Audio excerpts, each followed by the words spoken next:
도저히 해결될 수 없다, 희망이 없다 이렇게 생각하셨는데 상담 전화를 통해서 충분히 가능하신 분이고 회생이 끝나고 재기에 성공하신 분이 한 번 있었는데 사업을 하셔서 돈을 엄청 잘 버시게 되셨어요. 회생이라는 것이 다시 살게 해준다는 의미인 거거든요. 그래서 죄는 아니에요 이게. 안녕하세요. 법무법인 든든한 친구들 이영준 변호사입니다. 든든 이지선 변호사입니다. 네, 안녕하세요. 이창원 변호사입니다. 예, 황준선 변호사입니다. 오늘은 개인회생 상담하면서 고객들의 심리 변화 내지는 심리 상태들을 좀 얘기를 나눠보고 싶어서 제가 주제를 제안을 했는데요. 보통 회생 신청하러 오시는 분들 보면은 좀 어때 보이세요? 무엇보다 이제 마음 아픈 건 전반적으로 의욕이 없으신 것 같아요. 기가 좀 죽어 계시죠? 기가 죽어 계시고, 왜냐하면 이제 저도 생각해보면 살아가려면 방향성이란 게 있어야 되잖아요. 내가 오늘 일어나면은 좀 뭘 해야겠다. 어떻게 내 삶을 이렇게 좀 해봐야겠다. 이런 게 있으셔야 되는데 그런 부분을 많이 놔버리시는 상태를 많이 보게 됩니다. 그렇죠. 사실은 저희도 도와드리고 싶은데 고객이 너무 무기력하게 다운돼 있으면 저희도 사실 일이 잘 안 되는 게 있는데 어쩔 수 없어서 저희를 찾아오신 거니까 이해는 하지만 그래서 저희가 좀 약간 좀 위로해드리고 힐링을 해드려야 되는 순간이 있어요. 상담하고 이럴 때도 고객들을 좀 기운을 북돋아주는 걸 잘하는 변호사님들이 성과도 더 좋으신 것 같더라고요. 힘드신 분이 많아서 그렇겠지만 저희 상담하면 유독 죽고 싶다, 죽겠다, 뭐 이거 못하면 나는 죽는다 이 말씀을 입에 달고 사시는 분들이 꽤 있어요. 근데 보람이라면 보람인 것이 그런 분들이 톤이 인가라는 게 나면 좀 밝아지셔서 가끔 연락이 올 때가 있는데 그런 걸 보면 저희도 상당히 일하는 보람을 느끼죠. 실제적으로 이게 우울증이 동반되는 경우들도 많으시거든요. 상담하다 보면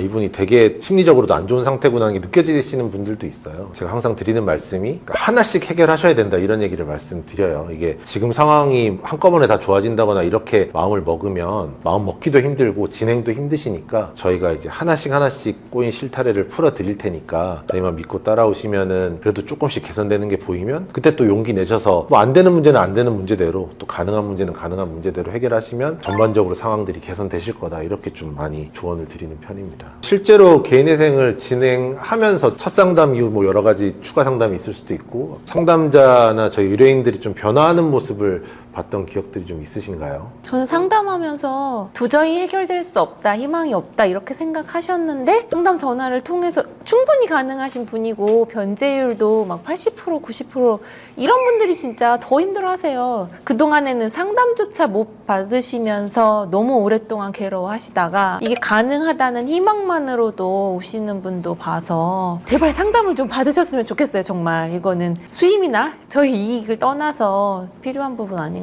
저는 뭐 회생이 끝나고 36개월 다 마치시고 재기에 성공하신 분이 한 번 있었는데 사업을 하셔서 돈을 엄청 잘 버시게 되셨어요. 그런 걸 보면 사회적으로 의미가 있는 일을 하고 있구나 라는 생각이 좀 듭니다. 실제 그 회생 사건 진행하시면서 기억에 남으셨던 사례들 같은 게 구체적으로 있으세요? 부모님이랑 같이 와가지고 자식의 재기를 부모님이 보시면서 막 엉엉 울고 자식은 히키코모리처럼 방에 틀어박혀 있는데 어머님이 이 회생을 아시고는 저희를 찾아와가지고 우리 자식 되겠느냐, 어머니가 저랑 상담을 하시고 됩니다, 아드님 꼭 데리고 오세요 해서 아들 손을 끄집고 와서 상담을 하고 계약이 됐던 적이 있는데 그때가 참 기억이 납니다. 저는 오히려 일하면서는 굉장히 저를 괴롭히셨던 분, 인격적으로 안 좋아 보이셨던 분이 계셨는데 결국에는 최종적으로 인가를 받게 되자 본인의 그 심적인 그런 것들이 확 풀어지면서 내가 그동안 알던 사람이 아니구나 이런 느낌을 받은 적도 있긴 있거든요. 그러니까 그분도 그 벽을 되게 강하게 치고 계셨던 것 같아요. 사람이 힘든데 좋기가 힘들어요 사실. 저도 막 기억나는 사례 중에 이제 친한 아버님이신데 진짜 오래된 채무셨던 거예요. 예전에 IMF 이후에 사업이 어려워지면서 막대한 채무를 지시고 거의 뭐 몇십 년 동안 본인 명의로는 생활도 못 하셨던 거죠. 그래서 아들 계좌 쓰시면서 막 힘들게 살아오셨는데 좀 용기를 내셔가지고 파산을 진행하시게 된 거죠. 연세가 있으시니까 소득도 없으시고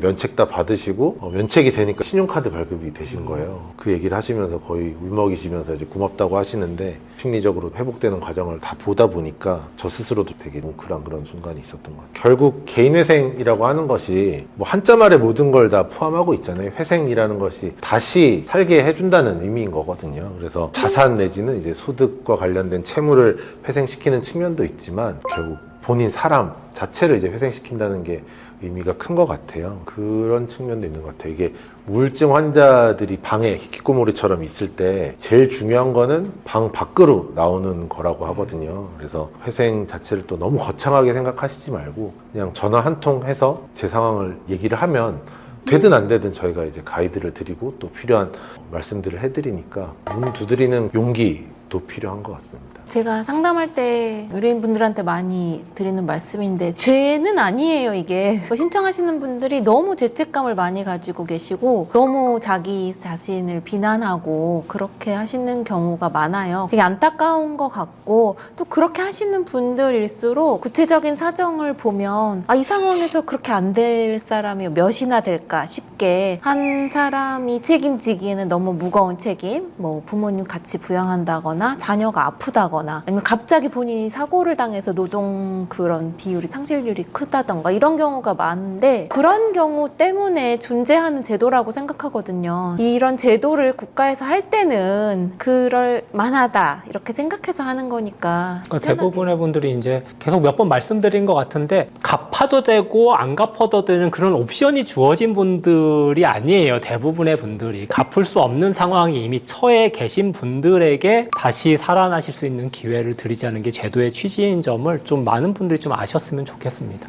네, 오늘은 저희가 그 개인회생이라는 딱딱한 그런 법 제도적인 측면보다는 좀 사람에 주목하면서 어떤 분들이 신청을 하고 또 어떻게 회복해 나가시는지에 대해서 좀 말씀을 나눠봤습니다. 오늘 얘기를 보면서 또 공감되시는 측면들도 많이 있으셨을 것 같은데요. 주저하지 마시고 언제든지 문의 주시면 잘 도와드리도록 하겠습니다. 네, 오늘 흥미로운 주제로 찾아뵀었는데요. 다음에 더 재밌는 주제로 또 찾아뵙도록 하겠습니다. 구독, 좋아요 꼭 부탁드리겠습니다.